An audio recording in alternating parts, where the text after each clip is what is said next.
यो जय भीम। आपका अभय news channel में स्वागत है।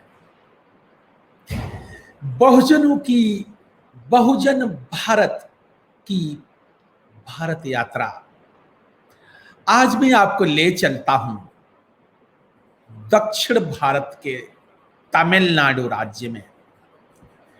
तमिलनाडु राज्य जहां तमिल भाषी लोग ज्यादा रहते हैं। द्रविड़ सभ्यता के वाहक हैं। मैं बात कर रहा हूं और वहां के क्रांति दूत दक्षिण भारत के अंबेडकर पेरियार ईवी रामास्वामी नायकर के बारे में बात कर रहा हूं, जिन्होंने दलित पिछड़ों को जीवन जीने का रास्ता दिखाया, मान सम्मान का रास्ता दिखाया, आजादी का रास्ता दिखाया और उन्हें हमेशा हमेशा के लिए राज सत्ता में बैठाने का, समाज को हमेशा हमेशा के लिए मुक्त करने का, सामाजिक आजादी का रास्ता, धार्मिक आजादी का रास्ता और राजनीतिक आजादी का रास्ता और आर्थिक आजादी का रास्ता दिखाया। साथियों, स्वामी नायकर, जिनको हम सम्मान से दक्षिण भारत के लोग तमिल में पेरियार यानी बहुत ही अति सम्मानित व्यक्ति पेरियार कहते हैं, सम्मान से पेरियार। और हम उत्तर भारत के लोग उन्हें दक्षिण भारत का अंबेडकर कहते हैं। इसमें कोई अतिशयोक्ति नहीं है। साथियों, पेरियार रामास्वामी का जन्म 1879 में 17 सितंबर के दिन 17 सितंबर 1879 को हुआ। तमिलनाडु का जिला है एरोड में हुआ उनका जन्म। एक गडरिया जाति, धनकड़ जाति इधर कहते हैं। इधर उत्तर भारत में अगर पाल कहें उस जाति में कह सकते हैं, या धनगढ़ जाति कह सकते हैं। गडरिया जाति में उनका जन्म हुआ, पिछड़े जाति में। साथियों, उन्होंने 1895 में स्कूल ज्वाइन किया।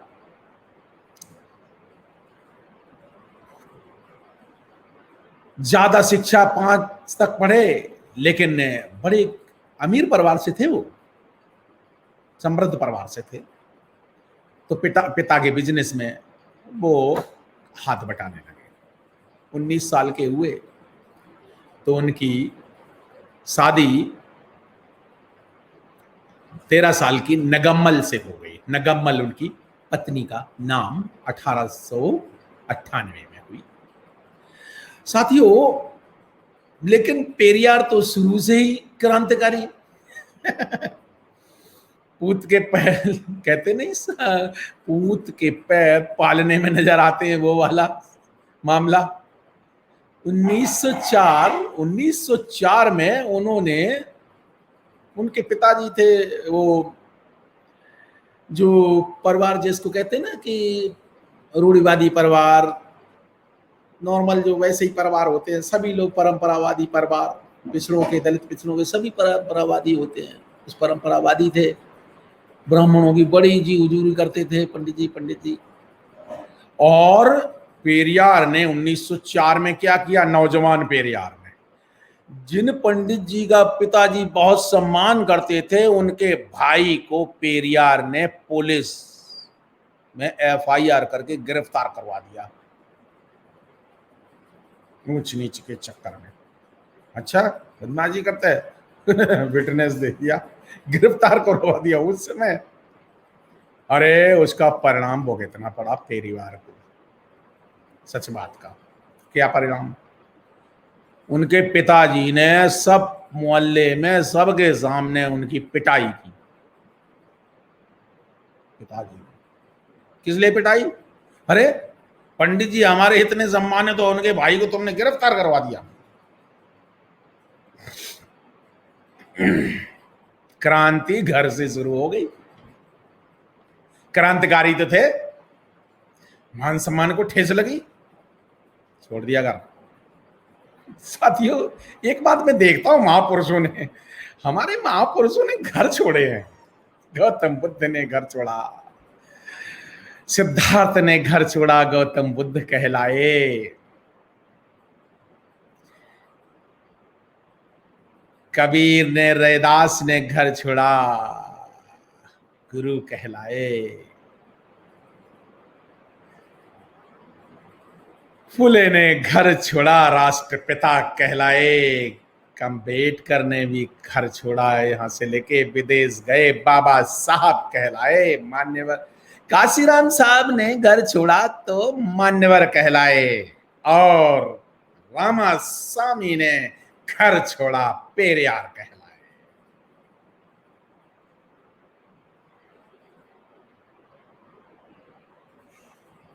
साथियों घर छोड़ा, देखा ये क्या है?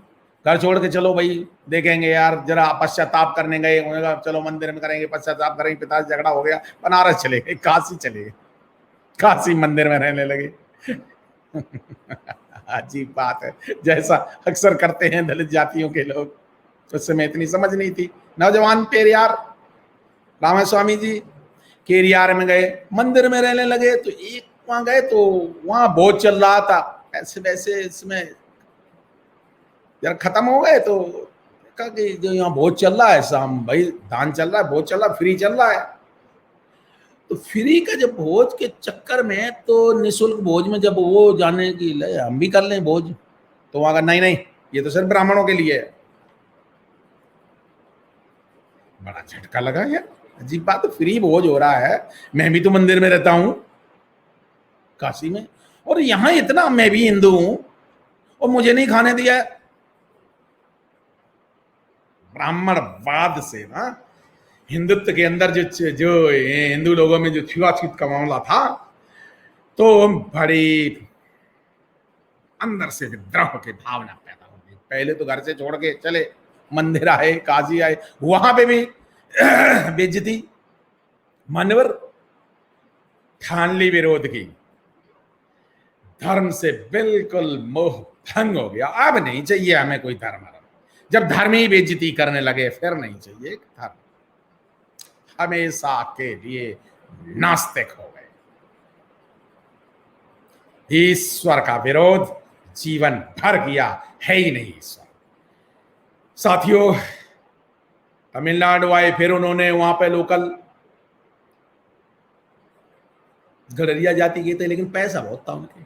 तो उस समय चक्रवर्ती राजगोपालाचार्य ने कांग्रेस का मेंबर बना दिया, लेकिन बहुत डायनेमिक नेतृत्वकारी, पेरियार नेतृत्वकारी। पेरियार फटाफट 1919 में जो कांग्रेस ज्वाइन किया, जल्दी इतना तगड़ा काम किया, कांग्रेस तमिलनाडु कांग्रेस के अध्यक्ष बन गए।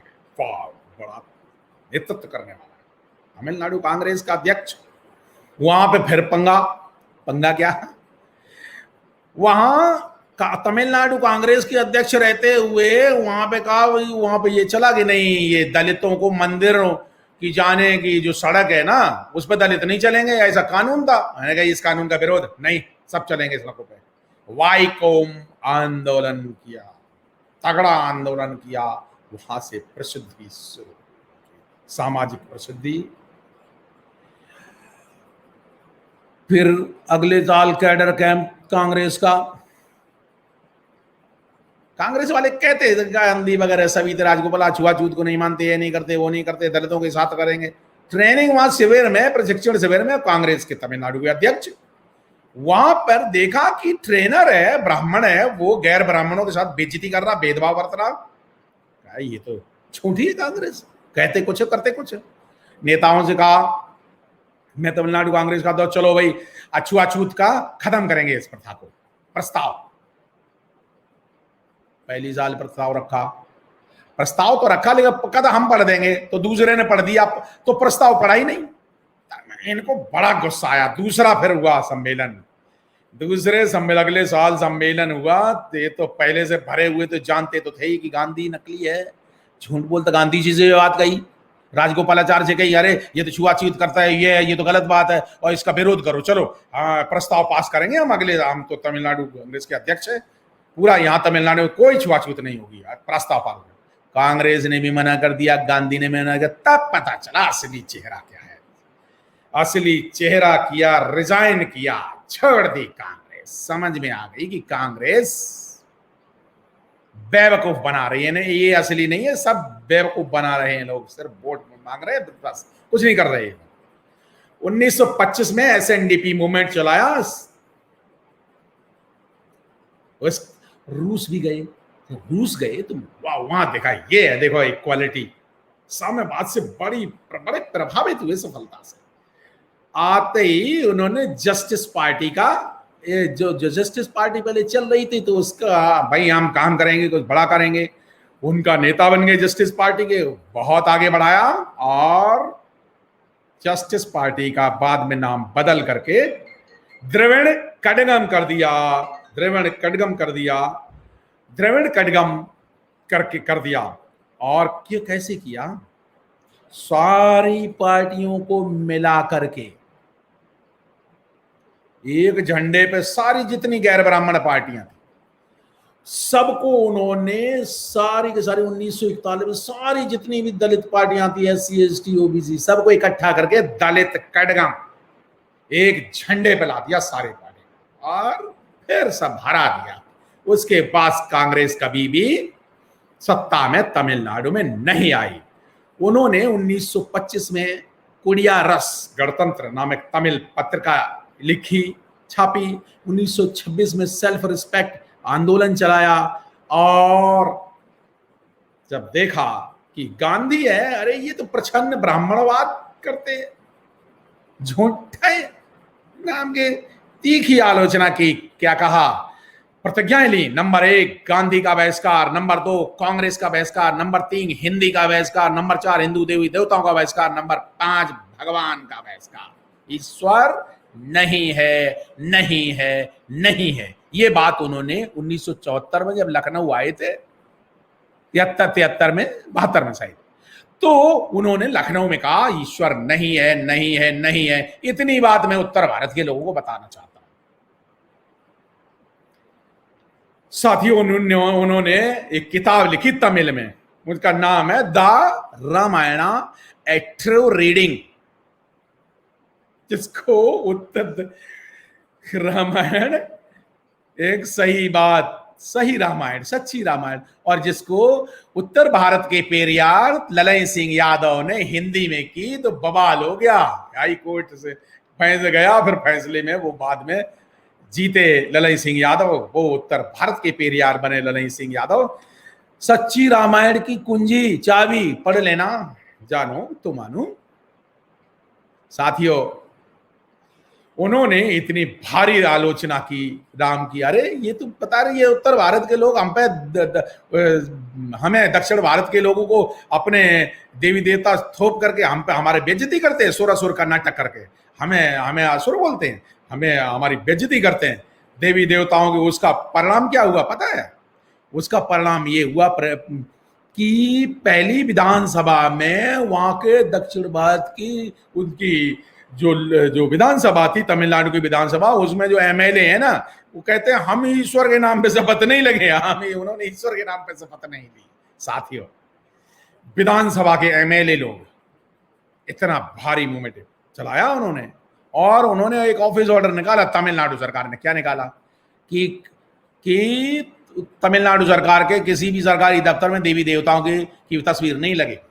साथियों, पेरियार के वचन ज्यादा लंबे ना कह के कुछ बातें मैं जरूर बताना चाहूंगा, 3-4 बात। भगवान आपको ब्राह्मण के नाम पर मूर्ख बनाकर अंधविश्वास और निष्ठा रखने के लिए तैयार करता है। स्वयं के लिए आरामदायक जीवन जीता है और आपको अछूत बनाकर निंदा करता है, देवी देवताओं की प्रार्थना करके दलाली करता है। मैं इस दलाली की निंदा करता हूं और आपको सावधान करता हूं कि ऐसे ब्राह्मणों में विश्वास मत करो। दूसरा, ब्राह्मणों के पैरों में क्यों गिरना? ये क्या मंदिर हैं? ये क्या त्योहार हैं? ये नहीं, ये कुछ भी नहीं है। बुद्ध, हमें बुद्धिमान की तरह, व्यक्ति की तरह व्यवहार करना चाहिए। तीसरा कोट, आज विदेशी लोग आज विदेशी लोग दूसरे ग्रहों पर तो वो रॉकेट भेज रहे हैं, अंतरिक्ष भेज रहे हैं, सयान भेज रहे हैं, और हम लोग ब्राह्मणों के द्वारा श्राद्धों में, परलोक में अपने बस पूर्वजों को चावल और खीर भेज रहे हैं। ये क्या बुद्धिमानी है? एक और बात, जो पेरियार कहते हैं, उन देवी देवताओं को नष्ट कर दो जो तुम्हें शूद्र कहते हैं, उन पुराणों और इतिहास को ध्वस्त कर दो जो देवता को शक्ति प्रदान करते हैं, उस देवता की पूजा करो जो वास्तव में दयालु है, भला है और बौद्धगम है, और वो है बाबा साहब अम्बेडकर, बुद्ध, फूले, साहू जी महाराज। संसार का अवलोकन करने से पता चलता है कि भारत में जितने धर्म और मतांतर हैं इतने कहीं नहीं है, और जितने धर्मांतरण भारत में हुए इतने दुनिया में कहीं नहीं हुए। ये वो पेरियार जी कहते हैं।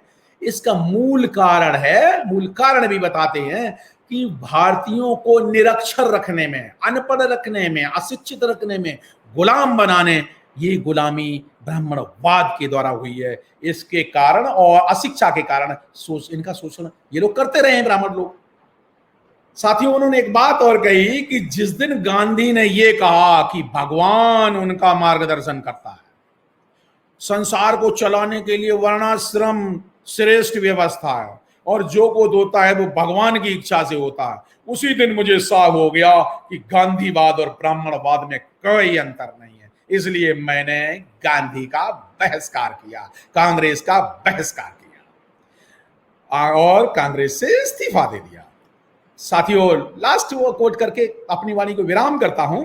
आर्यों ने हमारे ऊपर अपना धर्म थोप करके, ब्राह्मणवादी धर्म थोप करके, ब्राह्मणवादी आचार विचार संस्कार त्योहार थोप करके, असंगत, निरर्थक, अविश्वसनीय बातों में हमें फंसा दिया है।